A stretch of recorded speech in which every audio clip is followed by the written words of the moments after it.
नमस्कार, सुबह के 9 बज चुके हैं। स्वागत है आपका रिपब्लिक भारत पर। मैं हूं आपके साथ अनामिका सिंह काली। हमारे साथ बुलेटिन में मोनिका ऋतु भी मौजूद है और सबसे पहले बात करेंगे वोटों का रण, तेज आक्रमण।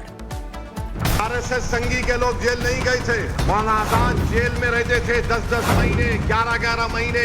वैसी छत्रपति संभाजी नगर, किसी का बाप भी पैदा हुआ अब ये नाम नहीं बदल सकता।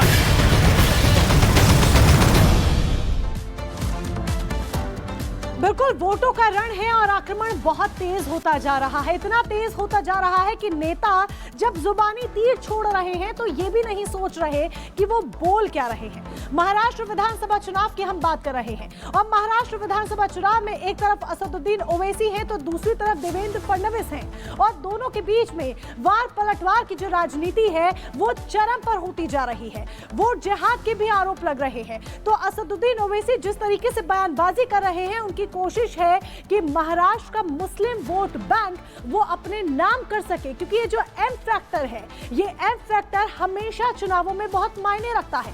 यही एक बड़ी वजह है कि असदुद्दीन ओवैसी की जो राजनीति है वो इसी एम फैक्टर के इर्द गिर्द घूमती हुई नजर आ रही है।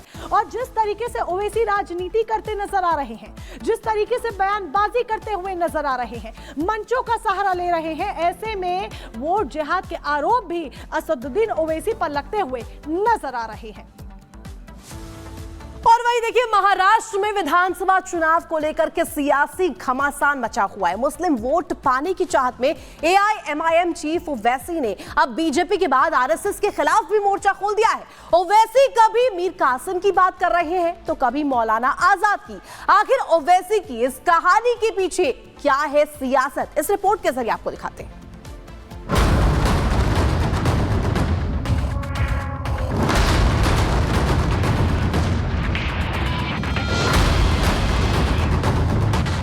जैसे जैसे महाराष्ट्र चुनाव की वोटिंग डेट करीब आती जा रही है, वैसे ही अब मुद्दों से ज्यादा नारों पर बात हो रही है। वोटों का ध्रुवीकरण एक अलग ही लेवल पर पहुंच गया है। महाराष्ट्र में राजनीति और धर्म युद्ध का कॉकटेल बन रहा है। भाऊ और भाईजान की जंग अलग ही लेवल पर पहुंच गई है।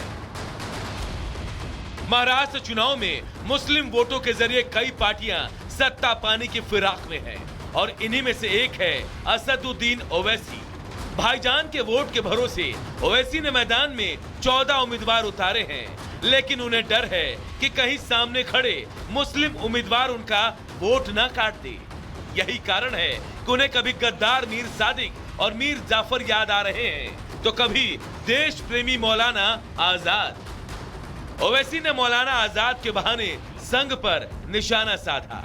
कहा, आजादी की लड़ाई में संघ वालों का कोई योगदान नहीं।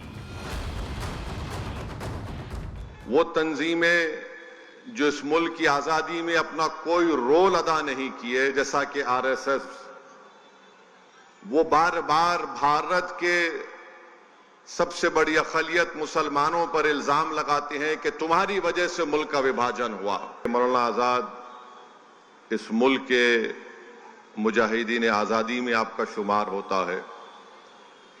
आप कई मर्तबा इस मुल्क की आजादी के लिए जेल की सोबतों को बर्दाश्त किए। ओवैसी महाराष्ट्र के चुनावी रैलियों में युवाओं से इतिहास को समझने और अपनी राजनीतिक ताकत को पहचानने की बात कर रहे हैं। कह रहे हैं, हमारा हाल शादी में बैंड बजाने वाला जैसा है। हमारा हाल एक शादी की बारात में बैंड बाजे की बारात की तरह है कि दूल्हा निकलता है घोड़े पे ऊपर बैठकर और हम बैंड बाजा बजाते हैं दूल्हे के नाम पर। हम 70 साल से यही कर रहे हैं, दूसरों का बाजा बजा रहे हैं, दूसरों के लिए नाच रहे हैं।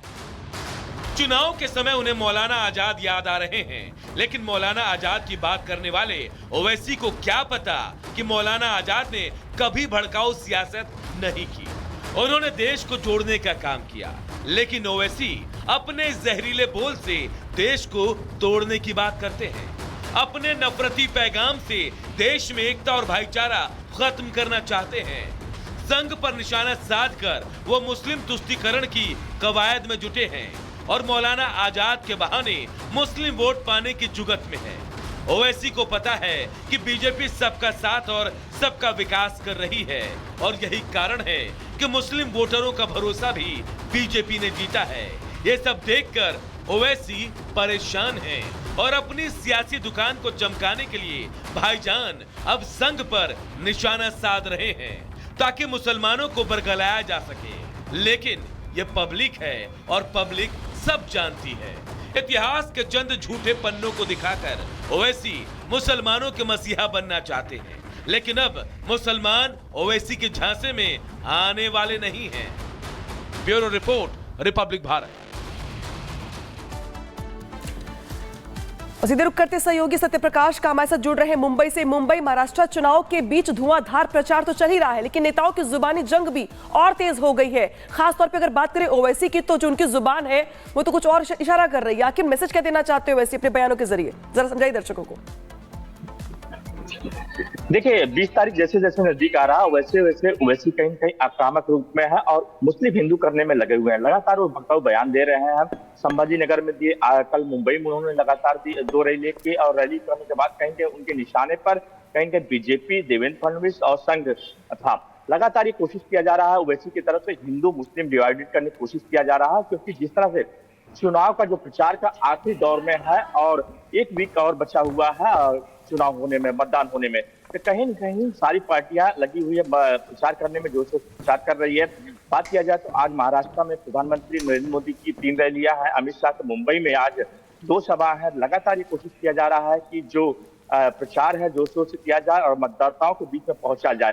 लेकिन जिस तरह से भड़काऊ बयान दिए जा रहे हैं ओवैसी की तरफ से, लगातार बीजेपी को टारगेट किया जा रहा है, हिंदू को टारगेट किया जा रहा है, सनातन को टारगेट किया जा रहा है, साथ ही संघ को टारगेट किया जा रहा है। तो इसको लेकर कहीं बीजेपी ने कड़ा रुख अपना लिया है और जो देवेंद्र फडणवीस जो उप मुख्यमंत्री हैं लगातार कहीं ओवैसी के सारे बयानों को जवाब दे रहे हैं। फिलहाल आज जो है महाराष्ट्र में प्रधानमंत्री मोदी का 3 चुनावी सभा है और अमित शाह का 2 चुनावी सभा है मुंबई में और लगातार प्रचार शुरू है। जी बिल्कुल सत्यविजय, अहम जानकारी यहां पर दे रहे हैं आप। जैसे जैसे वोटिंग के दिन नजदीक आ रहे हैं वैसे वैसे जो जुबानी हमले हैं वो भी और तेज हो रहे हैं। लेकिन इन हमलों के पीछे की रणनीति क्या है? आखिर क्यों मुस्लिम वोट बैंक को लेकर ओवैसी की बयानबाजी तेज हो गई? जरा ये भी समझ लीजिए। देखिए महाराष्ट्र में मुस्लिम वोटर कितने प्रभावी है, जरा ये समझ लीजिए तो जान जाएंगे आप कि आखिर ओवैसी की बयानबाजी आखिर इस तरह से क्यों आगे बढ़ रही है। महाराष्ट्र में 1.3 करोड़ मुसलमान यहां पर है, जिनकी आबादी काफी ज्यादा अपने आप में। कुल 11.24 करोड़ आबादी का जो है हिस्सा, बहुत बड़ा हिस्सा जो है वो मुस्लिम वोटर्स का है। 38 विधानसभा सीटों में 20% आबादी जो है मुस्लिमों की है। 9 सीटों पर 40% से ज्यादा मुस्लिम आबादी है, तो कई सीटें ऐसी जो प्रभावित कर रही हैं। 10 सीटों पर 25% से ज्यादा मुस्लिम आबादी है। लोकसभा चुनाव में एमवीए को बड़ी संख्या में मुस्लिम वोट मिले थे और यही वजह है अपने आप में कि जो पॉलिटिकल पार्टीज हैं उनकी ओर से स्ट्रेटेजी दरअसल ये है कि जो मुस्लिम वोटर्स हैं उनको अपने पाले में लाया जाए, सीटों में इजाफा किया जाए और परफॉर्मेंस बेहतर की जाए। हालांकि जिस तरीके से यहाँ पे देखिए किस सीट पर कितनी मुस्लिम आबादी, जरा ये भी समझ लीजिए। किस सीट पर जो आबादी है वो ज्यादा है कम है, जरा ये समझ लीजिए सीटों के जरिए। मानखुर्द शिवाजी नगर जो सीट है यहाँ पे 53% आबादी मुसलमानों की है। मुंबा देवी सीट पर 50.9% आबादी मुसलमानों की है। भाई खाला की देखिए 41.05% आबादी मुस्लिमों की है। धारावी की जब हम बात करते हैं जो अपने आप में एशिया का सबसे बड़ा स्लम इलाका है, वहां पे 33.05% आबादी जो है मुसलमानों की है। वर्सोवा में 33.05% आबादी मुसलमानों की है। बांद्रा अगर ईस्ट की बात कर रहे हैं तो वहां पर भी आबादी लगभग इतनी ही है। मलाड वेस्ट की जब हम बात करते हैं तो यहाँ पे 27.7% आबादी मुसलमानों की है। अंधेरी वेस्ट की जब हम बात कर रहे हैं यहाँ पे, जो कि अपने आप में पॉश इलाका भी माना जाता है, यहाँ पे भी जो आबादी मुसलमानों की है वो 27.1% है। बांद्रा वेस्ट की बात करें तो 25.3% आबादी यहाँ पर मुसलमानों की। तो देखिए ये 9 सीटें ऐसी हैं जहां पर मुसलमान जो है वो हर सीट पे लगभग देखिए 30% से ज्यादा है। कुछ सीटें तो ऐसी भी हैं जहां पर आबादी 50% से भी ज्यादा, यानी कि यहां पर जो मुस्लिम जो वोटर्स हैं वो निर्णायक भूमिका में है। और यही वजह है कि हर पॉलिटिकल पार्टी की ओर से प्रयास दरअसल ये है कि इन्हीं वोटर्स को अपने पाले में लाया जाए और सीटें बढ़ाई जाए। सीधे रुख करते सहयोगी मोनिका का।